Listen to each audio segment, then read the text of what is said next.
Welcome to another part of the complete Yu-Gi-Oh! Tier list series. The goal of this series is to rank every recognized deck and strategy in Yu-Gi-Oh! As they are in the current TCG format. Decks are tiered on a scale of 0 to 10. 0 is not a deck, and 10 is invalidating every other deck in the game. Today's video is about the decks that fall in the tier 6, or what I define as weak rogue. Every archetype on this list represents the strongest variant of that deck. For example, Necros would be ranked as Dogmatica Necros because the best variant of Necros is with Dogmatica. However, Dogmatica on the list would be ranked as something closer to Dogmatica Eldritch, Adventure, like a pile type deck.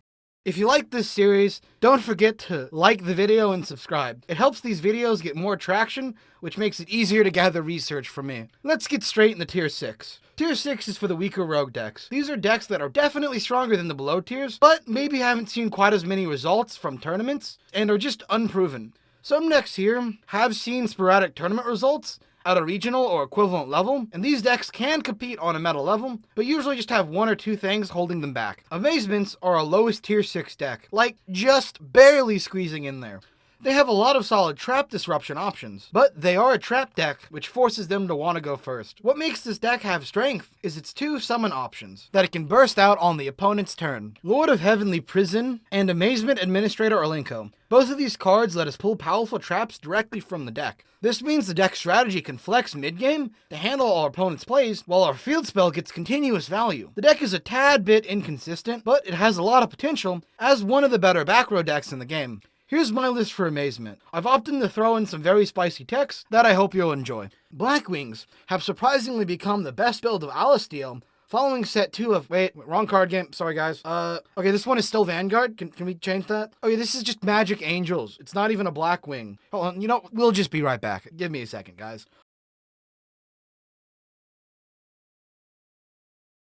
Okay, Blackwings are an anime winged beast spam deck that gets about 15 new cards every year that are always just kind of okay.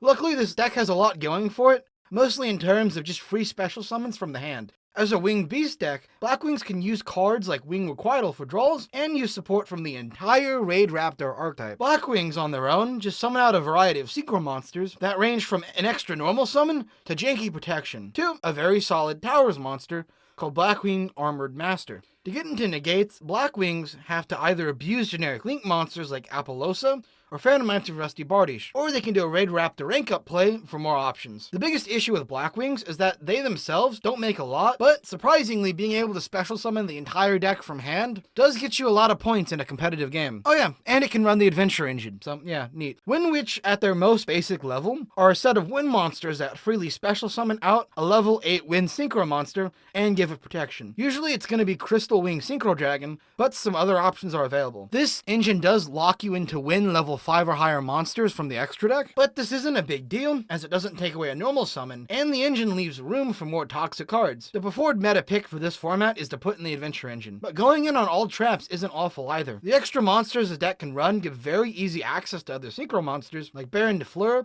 as well as Crystal Wing Synchro Dragon.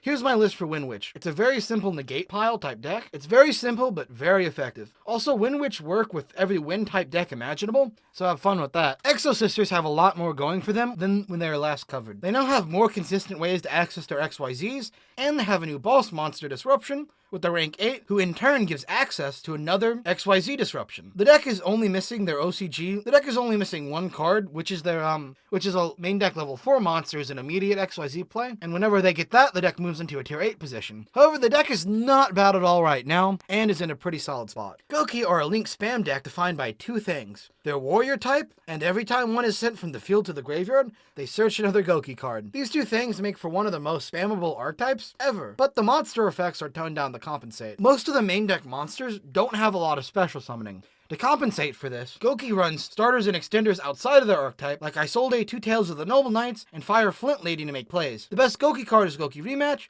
which is a searchable special 2 cards from Grave to set up for an easy Link 4 type play. This deck turns an Isolde into a full combo. I will note that this deck gets better or worse depending on the power level of generic Link monsters. This deck peaked with Unarata Firewall Dragon, and was better when Verte was legal. Now the deck just relies on Apollosa and generic Codebreaker combos. Spriggans are a machine XYZ spam deck that for some reason has synergy with Branded because, I don't know, lore I guess. What Spriggans want to do is set up its rank 8 and rank 4 monsters for easy removal removal and value. The deck's field spell, Great Sand Sea Gold Golmada, provides an easy source of summoning Spriggan XYZ monsters from the extra deck. The Spriggan's main deck focuses on getting value from the graveyard, combined with a few extra effects that take advantage of normal summoning. A lot of Spriggans attach as materials from hand or graveyard to synergize with the field spell. Let's get into the weird branded synergy now. Spriggan's Kit on her normal summon searches a branded spell trap from anywhere, as she summons herself from hand if you control an Albaz fusion. This opens up a lot of weird plays, mostly because the good branded cards lock you in the fusions, and Spriggans are an XYZ deck. So it ends up where you on your first turn commit to a Spriggan's playstyle, and on the later turns follow it up with branded combos. Or you use a Spriggan's engine as just a sad way to search branded fusion. Spriggans do actively make branded worse, but branded do make Spriggans way better. Dual Avatar are a fusion control deck that revolves around a fusion spell that generates tokens and fusion summons twice. The entire deck is accessible from the field spell, and the engine plays out a lot like Invoke when all put together. The field spell searches a dual Avatar Fist Yui, and Yui searches the fusion spell from the deck, and this fusion spell can then set up all the disruptions, which usually is an extra deck monster negate and some sort of battle shenanigans. This is the common play, but the deck also has access to a monster banish on an effect activation. Dual Avatar can also fusion summon on the opponent's turn with their searchable trap card. Dual Avatar themselves are a very fair and balanced deck, so not super high on the tier list, but Dual Avatar can be a very tight engine that plays super nice with other engines like Shaddoll, Dogmatica, and of course, Despia. Funnily enough, branded fusion following up a Dual Avatar fusion can send a fusion substitute monster for consistent access to the deck-specific fusions. This boosts consistency dramatically. Of course, you could also just perform generic branded combos, but that's not the point. Here's a list I found once again proving that branded fusion has power crept every other fusion spell in the game.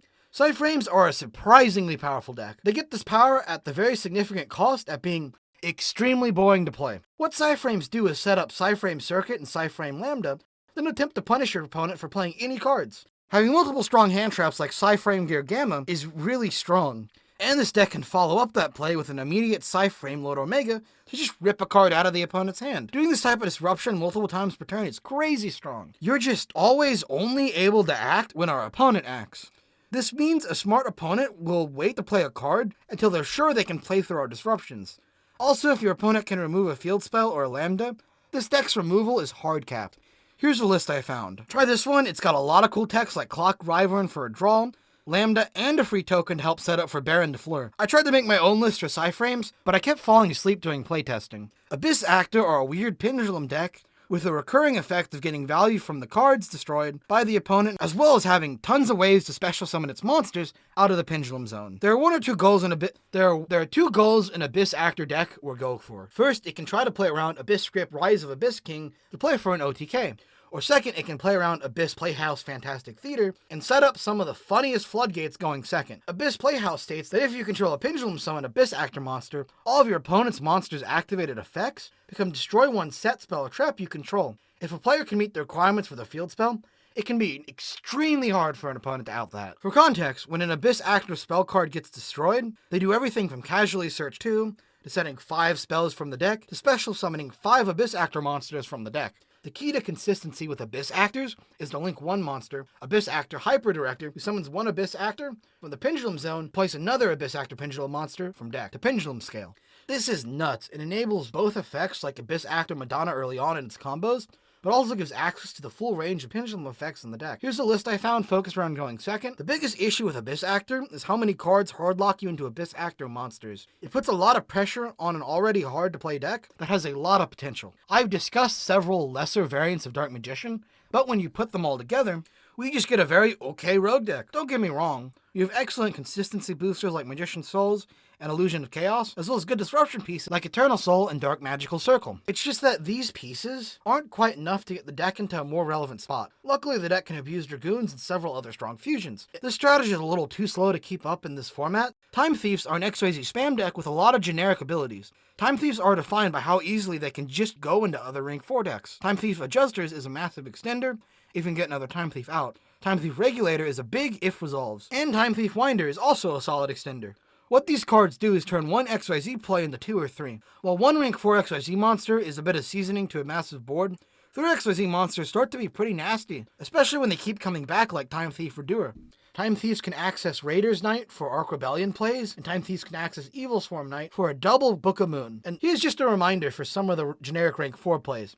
Abyss Dweller, Tornado Dragon, Castel the Skyblaster Musketeer, and Negusto Emerald. The deck can also easily set up for a Divine Arsenal Zeus and number F0 Utopic Draco future. The main issues for Time Thief is honestly hand trap ability. The deck is more resistant than a lot of lower decks on the tier list, but having your Regulator or Adjuster negated hurts a lot. It's also a 2 or more card combo deck, and that's less than ideal in modern Yu-Gi-Oh! Lastly, I'm going to mention the wide variety of engines that Time Thief works with. Phantom Knights, because trap monsters synergize with the Time Thief XYZ, as well as Phantom Knights Link 3 being very easily abusable. Raid Raptors for dark XYZ shenanigans and rank up plays, Sue Ships for generic spam, and Utopics for Utopia spam. All in all, this deck has a lot of flexibility that lands it in a very solid weaker rogue position. Necros are in a weird spot. They have everything you'd ever want in a ritual deck, but they're just held back by 2015 card design. Necros of Unicorn is a Floodgate extra deck negate. Necros of Trishula is still an insane removal card, and the Dogmatica engine is both a consistency booster and more disruption. Necros Kaleidoscope lets a player abuse generic extra deck graveyard effects like Hail of the Arc Light, El Shaddai Al Pacone, and Elder Entadina Tis. What hurts this deck as a ritual deck is the inability to properly bait out disruptions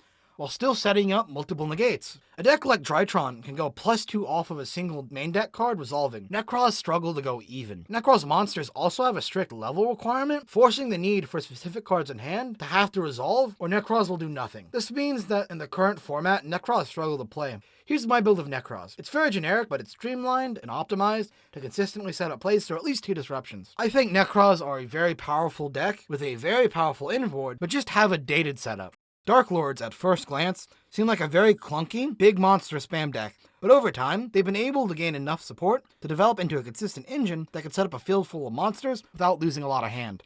Dark Lord Yugioh is a fantastic consistency booster who gives you an extra use out of your spell cards. What really puts the main deck on the map is its synergy with Branded and its combos. Dark Lords happen to have a fusion monster, the first Dark Lord, who they want to make, but in pure builds, they can struggle to get him out. Thanks to Branded Fusion and its support, we can guarantee seeing his necessary materials and have an open fusion spell to summon the first Dark Lord. Dark Lord monsters all also work with fairy types, letting them recur the Branded engine to keep the value. Here's my list for Dark Lord Despia. Dark Lord's 2 biggest issues are how it lacks a truly overwhelming inboard, and how it struggles to play around cards like Droll and Lockbird. It's certainly not a bad deck at all, and its synergy with Branded helps cover a lot of the deck's weaknesses, but it's just worse than a lot of more streamlined engines like Adventure, and it's not as much disruption as just running a lot of hand traps. Lair of Darkness is a dark tribute trap deck with the unique gimmick of being able to tribute an opponent's monsters as costs to effects. The central field spell is the core of the deck. It makes every monster in the field dark, lets us tribute our opponent's dark monsters, and makes free tokens. This does everything the deck needs, but if the field spell goes, the deck can struggle.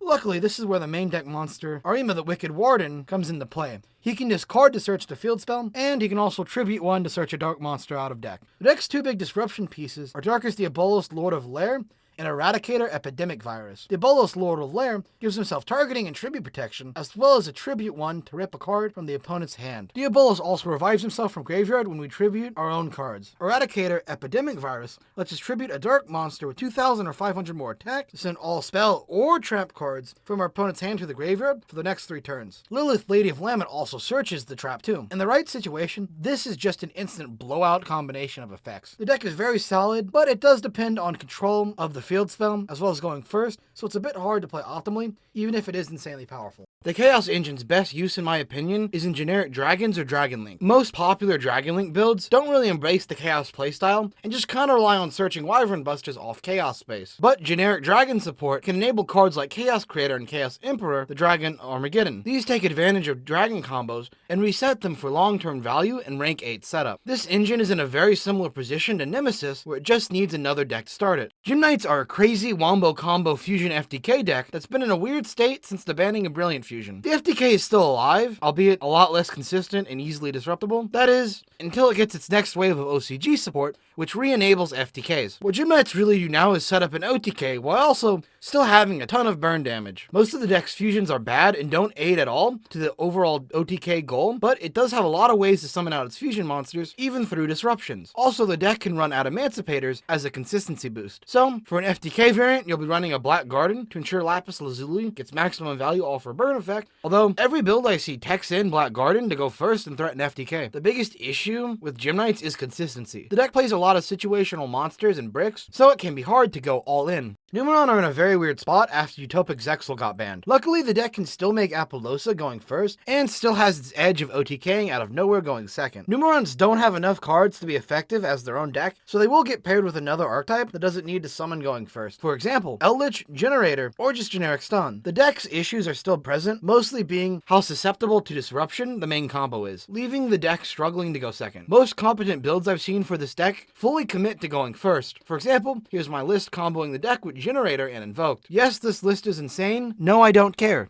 Infernoids are a dated graveyard recursion deck that, despite having some truly powerful inboards, have enough consistency issues to hardlock the deck in the weak rogue. There are 3 cards you want to end on with Infernoids. Infernoid Anuku, who is a spell and trap negate for a tribute, Infernoid Deviati, who's a monster negate for a tribute, and Infernoid Decatron, who can become any Infernoid. Anuku and Deviati can both revive themselves from grave by banishing 3 Infernoids. What this deck aims to do is to set up a board with as many of these 3 monsters as possible through any means necessary. This can mean using Monster Gate to abuse the fact that Infernoids can't be normal summoned or set. This can mean using Void Imagination to cheat out the deck's fusion monster with 6 materials from deck, or it can mean using Void Feast to just summon 2 Decatrons from deck. In any case, if we can get to the end goal, the deck is golden. To do this, I like to pretend that hand traps don't exist, but I can't exactly do that in a tournament. Here's my list. It's a very standard list, but do note the use of Lair of Darkness. Because our Infernoids need to tribute monsters, we can use Lair to get more bang for our buck with the disruptions we do end up making. This deck was designed pre-hand traps in mind, and it shows. Luckily, a few broken spell cards can hold this deck together. Also, the deck unironically gets to run Bishbolkin and Zolkin.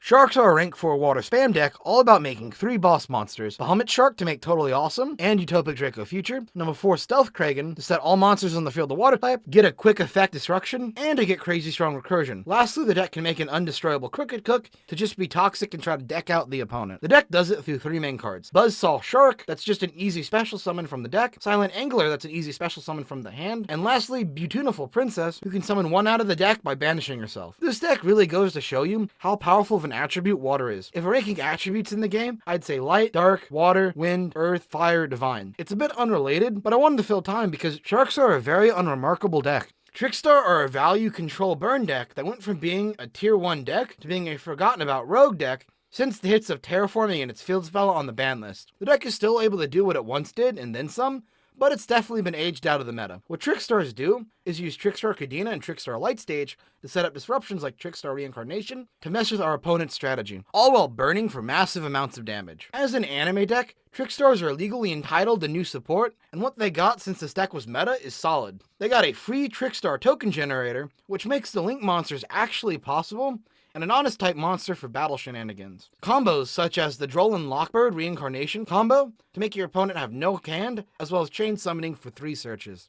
However, this deck is hurt by massive consistency issues. The deck is dependent on seeing Trickstar Candina, and its burn output is hurt by the field spell only being at 2 copies. It's a fine deck, but it's not where it once was. Also, with hand traps doing less and less, the deck's ability to run around 16 hand traps is less valuable. I could show you a competent list, but I didn't feel like it. Instead, I wanted to show you a bad idea I had at 3 AM and never bothered to actually flesh out. Abyss or Ogdiliac are one of the best reptile engines and reptile decks in the game. It's got a very simple end goal of setting up some generic extra deck monsters and a board wipe boss monster, all while maintaining graveyard for long-term plays. What makes this deck strong is how compact the main engine can be, as well as the large number of 1-card starters. Naya, the Ogdiliac Remnant, Nunu, the Ogdiliac Remnant, and of course the game-ending Snake Rain are all major play starters an opponent is going to have to deal with. What makes this archetype really strong is how it's not restricted in the reptiles, and it's only restricted when the deck's level 4 is on the field. King of Feral Imps is an amazing extender,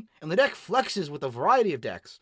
Chaos, Lightsworn, every reptile deck in the game, and most recently with the new Theron archetype. The big downside is consistency for a full combo. Because Snake Rain exists, Konami expects you to be able to put a lot of reptiles in grave, and that's not always an easy thing to do. Here's my list for a more refined and meta Abyss list. I focused on cutting out extra pieces and enabling a consistent engine with, I guess, 1 or 2 spicy techs. Danger are a weird one to place on the tier list. They're always able to spam out a full board with some solid draw power to boot, but the deck's 2 best cards are limited, which hurts consistency in a deck that can already low roll. Luckily, this deck has funny synergy with some other archetypes and engines, that give the deck a leg up. Dark Worlds, as discussed before, are really strong. The deck also works with Grand Maju, Thunder Dragons, Chaos, Zombies, and as a generic XYZ engine. As a generic XYZ engine, it's currently the best at spamming out level 8s. The deck's got a variety of backup effects that give removal, and the deck is fine, but it's really generic even if the deck is really good at being generic.